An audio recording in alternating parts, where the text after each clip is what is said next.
yung next speaker din natin, next share natin, is another inspiration in AIM Global because this person has inspired thousands and thousands of people coming from a very humble beginning. Ladies and gentlemen, let's watch this video.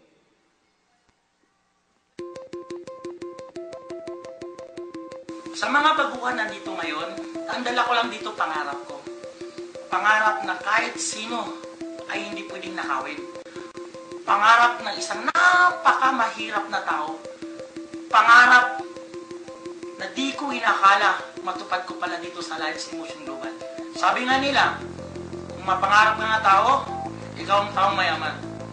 Hindi ang taong walang pera ang pinakamahirap sa mundo. Yung walang pangarap. Global, welcome mo sa bahay ko. Ito yung bahay namin noon. Dito ako nakatira. Dito kami namumuhay. Kasama yung mga pamilya namin. Pumasok na ako bilang isang embalsamador ng patay. Doon kumikita naman, kaso nga lang, alam mo yun, yung tipong kung embalmer ka, ang hirap matupad yung mga pangarap mo. Hanggang dumating sa punto na nakakarinig ako ng network marketing. Pinasukan ko ang mga network marketing. Walang nag-success. Hindi ako kumikita. Hanggang dumating sa punto na sabi ko sa sarili ko, ayaw ko na mag-networking. Pero na may isang taong nag-introduce sa akin, si Upline Joby Guillermo. Sinabi niya sa akin, itry ko ang AIM Global. So sinubukan ko ang AIM Global. After 3 months, doon, nagkakaroon ng pagbabago. Nakapagpalabas ako ng Montero Sport. After 1 year and 3 months, nagdagdag ako ng isang sasakyan. Yung day total, 1.6 million. Ang daming nagtataka, ang daming nagtatanong, baka karnaper daw ako. Tinuloy-tuloy ko pa.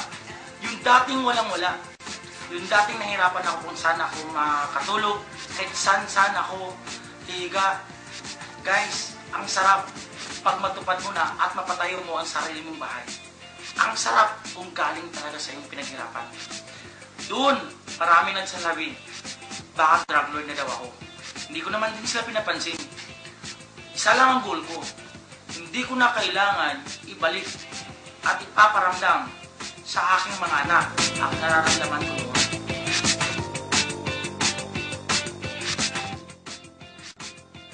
Sabi ko, Lord, gusto kong makakaroon ng hammer. Bigay niya sa akin. Sabi ko, Lord, bigyan mo ako ng magandang pamilya, magandang asawa. Sabi niya sa akin, ambisyoso ka na doon. Pero binigay naman. Sa sobrang sarap ng buhay, yung tipong makasama mo ang buong pamilya mo, na dati nahihirapan kami kung ano yung makakain natin araw-araw, natatakot ako sa yung baka dumating ang time na yung nangyari sa akin nung ako isang kabataan pa, mangyari sa anak ko. Ngayon, dahil sa Alliance in Motion Global, tapos ang mga pangarap ng mga anak ko. Bayad yan sa Alliance in Motion Global. Napakasarap yung tipong galing sa 5 hanggang milyon ng kinikita mo at ipapamana mo sa anak mo ay galing sa pinaghirapan mo na galing sa Alliance in Motion Global.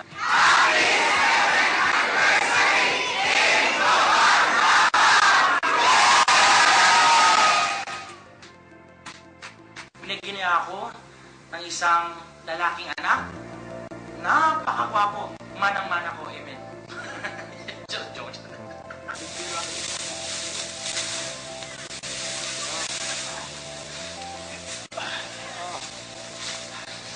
Ito ang buhay ng isang magsasaka.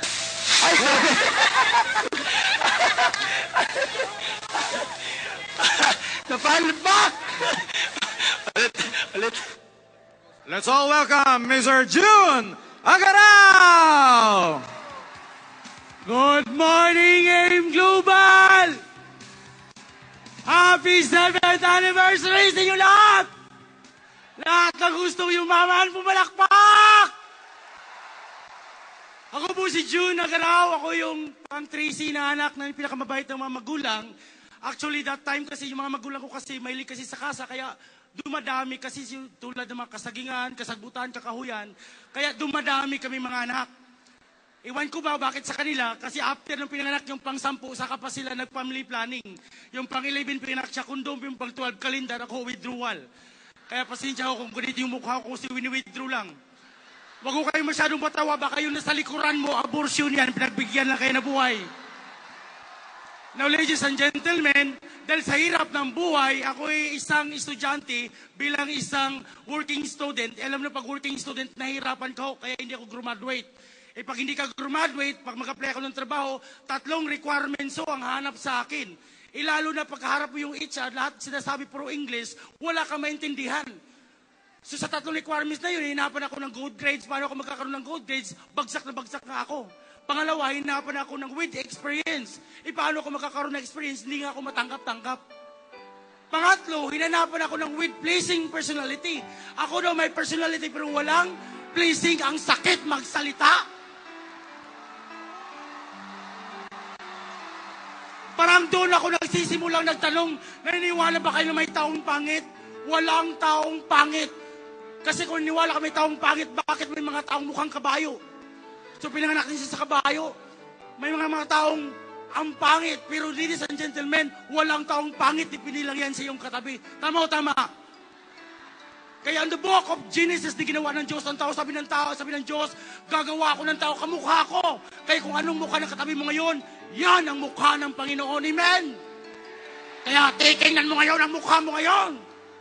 Now ladies and gentlemen, nung hindi ako natanggap, umalis ako.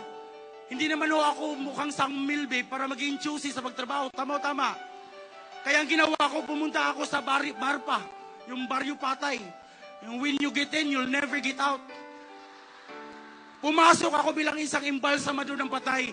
Ladies and gentlemen, may purpose ang lahat. Bakit?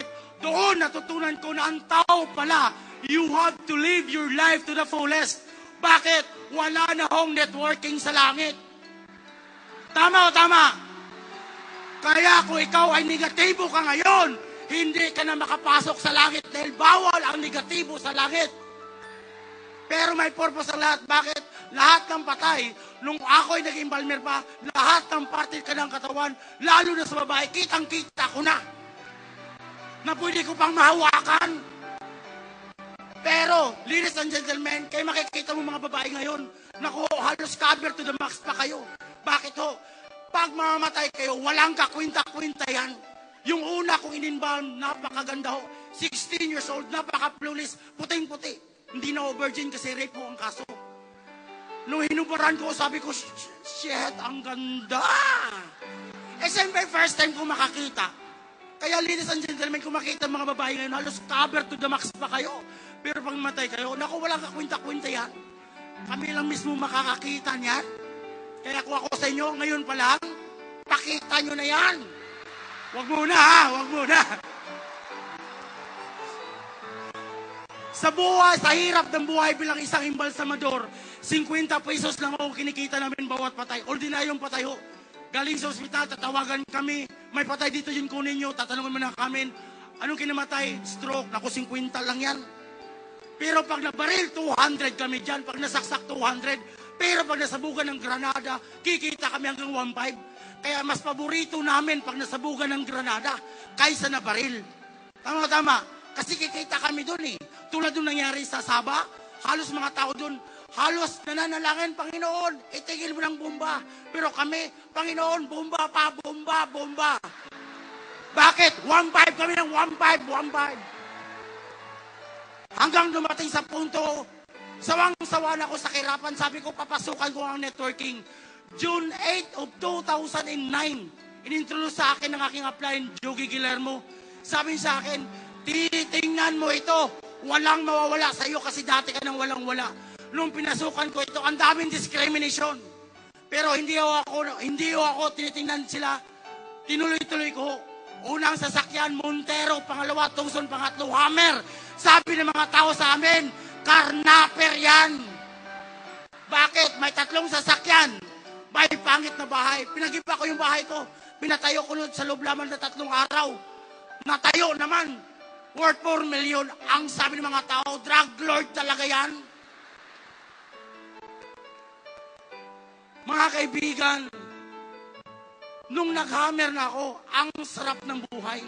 Yung tipong habang sinusundo mo, hatid sundo mo ang mga BOD sa isang hotel, na yung tipong gusto mo mag-park, nasabihin mo, guard, mag-park ako. Sabi ng guard, kaninong sasakyan yan? Sabi ko, akin. Sabi niya, we. Pag sure. Bakit? Hindi naniniwala kasi first time nila makakita na may-ari ng Hammer isang bata. Kaya lahat ng andito ngayon, sa mga taong andito ngayon, wag na wag kayong titigil hanggat hindi nyo pa nakuha ang lahat ng pangarap nyo sa buhay. Kung ikaw ay napagod ngayon, wala ka pang karapatang mapagod, wala ka pang karapatang mapuyat, at wala ka pang karapatang magpahinga. Hanggat andito ang M Global, sasamahan natin sila hanggang sa dulo ng walang hanggan. Magpakalayman, till death do us part. Please be careful with my heart. Amen. Dahil lahat ng pawis, pagod at puyat, bayad yan dito sa Alliance.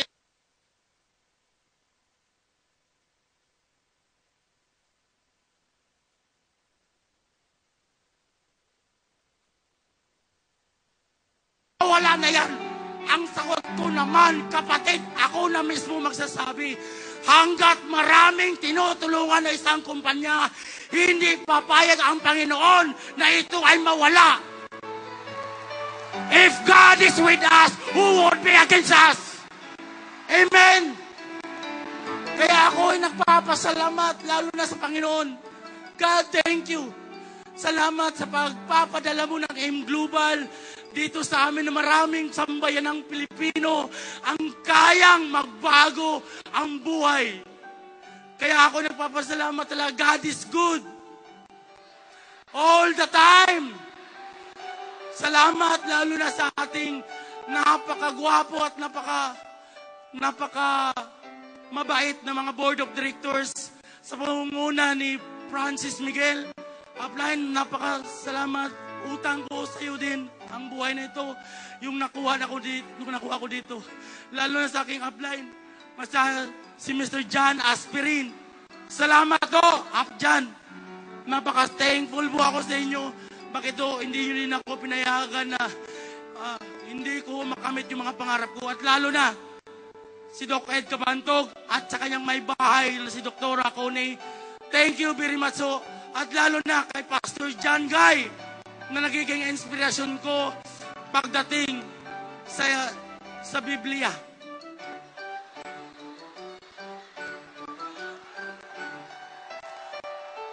Salamat din sa mga tatlong training team na hindi ko na talaga makakalimutan na parang kapatid ko na din. Si Brother Arnel, si Brother June, Ernesto, at si Upline Georgine. Salamat na salamat sa inyong lahat. At lalo na sa mga mababait na mga SB, sa mga katulad kong mga Speakers Bureau, salamat sa inyong lahat.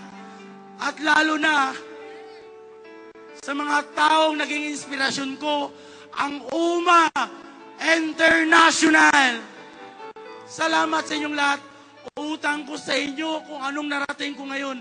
Ladies and gentlemen, ako lang nagsasabi, salamat sa inyong lahat.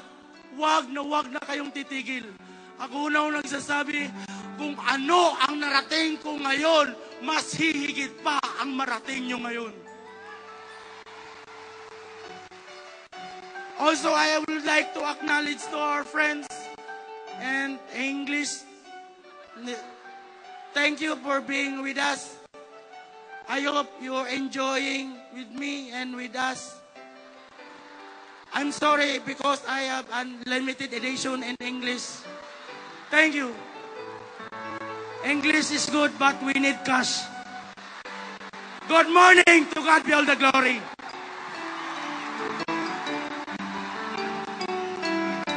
Jun Agaro.